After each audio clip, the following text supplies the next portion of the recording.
मोज़िज़ साथियो, अस्सलाम वालेकुम। आऊं आहियां हुसन अब्बास। चवंदा आहिनि त ज़ात न आहे ॾात, जंहिं ते लहे तंहिं ते वहे। ऐं दिलि, बहादुरी, दिलेरी इहे बि हिकिड़ा क़िस्मत जा, कुदरत वारे जा तोहफ़ा हूंदा आहिनि। आऊं ॻाल्हि करे रहियो आहियां बशीर मेमण जी। बशीर मेमण, उन खां तव्हां सभु सिंध जा माण्हू वाक़िफ़ु आहियो। पाण मुस्लिम लीग नून जो सिंध जो सदर आहे ऐं सिंध जे अंदरि उन हिकिड़ी हलचल मचाए रखी आहे।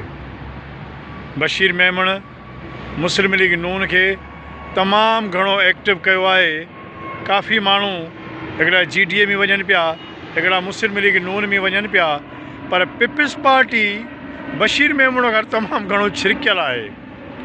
आख़िर छो, कहिड़ो सबबु आहे जो पीपल्स पार्टीअ मां रड़ियूं निकिरी वियूं आहिनि? पीपल्स पार्टी जेके मूंखे ज़रियनि वटां ख़बरूं पियूं आहिनि त ज़मानतूं पई घुरे त भई बशीर मेमण असांखे हथु न लाहींदो, बशीर मेमण असांजे मुतलक़ का बि एक्टिविटी न कंदो, बशीर मेमण जूं सरगर्मियूं महदूद कयो, बशीर मेमण खे रोकियो। भई माना बशीर मेमण पीपल्स पार्टी जी सिंध जी जेका समूरी क़यादत आहे उन्हनि जे दिलि दिमाग़नि ते हावी थी वियो आहे। उन जा कुझु सबब आहिनि। हिकु त बशीर मेमण हिकिड़ो ईमानदार ऑफिसर रहियो आहे, दबंग ऑफिसर रहियो आहे, ऐं उन पीपल्स पार्टी सां वाबस्ता MNAs MPAs ऐं जेको करप्ट माण्हुनि जो हिकिड़ो जेको वॾो टोलो आहे उन्हनि खे उन बेनकाब कयो आहे। ऐं उन्हनि जी सभिनी जूं जनम कुंडलियूं बशीर मेमण वटि आहिनि। बशीर मेमण हिकिड़ो बहादुर माण्हू आहे ऐं उनखे कुदरत वारे हिकिड़ी अहिड़ी दिलि ॾिनी आहे जेका माना जंहिं वटि को ख़ौफ़ कोन्हे को सवाइ ख़ुदा जे। हाणे बशीर मेमण जे लाइ मुख़्तलिफ़ ॻाल्हियूं हलनि थियूं पियूं त भई हीउ जेको आहे सो इंतकामी माण्हू आहे, बशीर मेमण खे रोकियो वञे, ऐं सॼी पीपल्स पार्टी जी क़यादत खां दाहूं निकिरी वियूं आहिनि। ॿियो त पीपल्स पार्टी कुझु हथ ठोकिया एंकर, कुझु जीतामड़ा सहाफ़ी, जिन जे ज़रिए इहा मुहिम पिया हलाइनि त भई तेगो ख़ान तेगाणी मुस्लिम लीग नून में आहे, वॾो क्रिमिनल आहे, वॾो ॾोहारी आहे, पाथारीदार आहे, सहूलतगार आहे, अगवा बराए तावान जे केसनि में मुलवस रहियो आहे। हे ॾिसो भई मुस्लिम लीग नून कहिड़ो माण्हू सिंध मां खयो आहे। ठीकु आहे, हूंदो तेगो ख़ान तेगाणी जे मुतलक़ इल्ज़ाम बिल्कुलु हुन ते आहिनि ऐं हूंदो पीपल्स पार्टीअ जे इंतकामी कार्रवाइनि जो शिकार बि रहियो आहे। पर छा पीपल्स पार्टी में वेठल सफ़ेद पोश नाम निहाद जेके असेंबली जा मेंबर आहिनि उहे करप्ट न आहिनि, उहे चोर न आहिनि, उहे पाथारीदार न आहिनि, उहे ॾोह न आहिनि कराईंदा, थाणनि जे अंदरि माण्हू न आहिनि माराईंदा, अगवा बिराए तावान में पीपल्स पार्टी जी क़यादत मुलवस न आहे रही। तेगो ख़ान तेगाणी त कचे जेकी टोले जो चङो मुड़ुसु हूंदो। तव्हां त सॼी सिंध में बदमाश पालियो पिया, सॼी सिंध में थाणनि ते करप्ट माण्हू रखायो पिया, सॼी सिंध में तव्हां फंड खाई वियो, डेवलपमेंट खाई वियो, स्कूल इस्पतालूं रोड रस्ता सॼी सिंध गड़काए वियो। पोइ तव्हां शरीफ़ माण्हू आहियो, तेगो ख़राबु आहे। भई तेगो ख़ान तेगाणी कहिड़ी करप्शन कई आहे?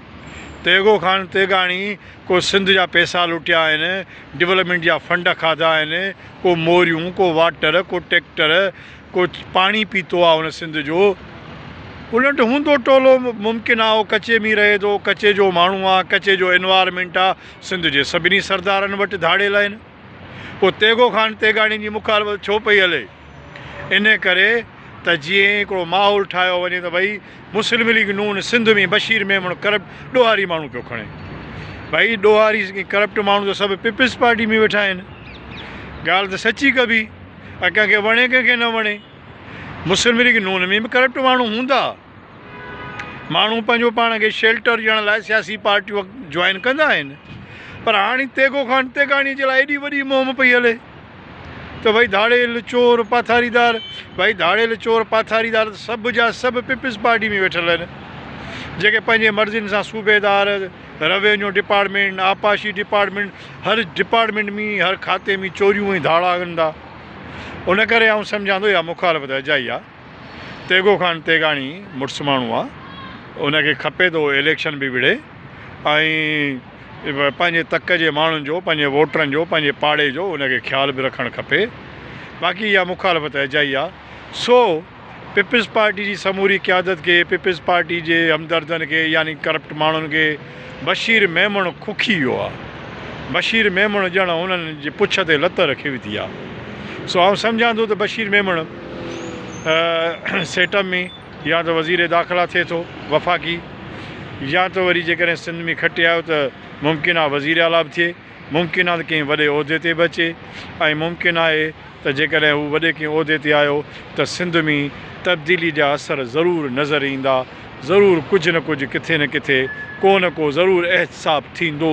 GDA बि अचे पई, GDA अची वई तॾहिं बि एहतिसाब जो अमल तेज़ थींदो ऐं जारी वसारी थींदो।